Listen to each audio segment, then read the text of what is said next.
Alright, so we are back here again with the air cannon, and today I'm going to try this projectile, which is bismuth. I use bismuth because it's denser than tin, and also I tried drilling a hole in the back, hopefully creating some drag, trying to keep it, flying straight.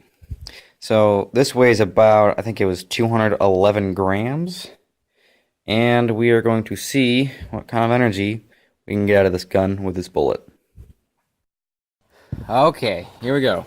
I filled it up to about 90 psi.